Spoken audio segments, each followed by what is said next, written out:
आगे अखड़ी हो हमर यार मना तो एक बेर बात कर लगे आगे सुना यार हो भरती पटनवा में आके मुलाकात कर लगे आगे सुना यार हो भरती पटनवा में आके मुलाकात कर लगे आगे चली जाइबा छोड़ी के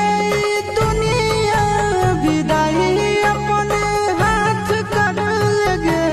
आगे सुना यार हो भर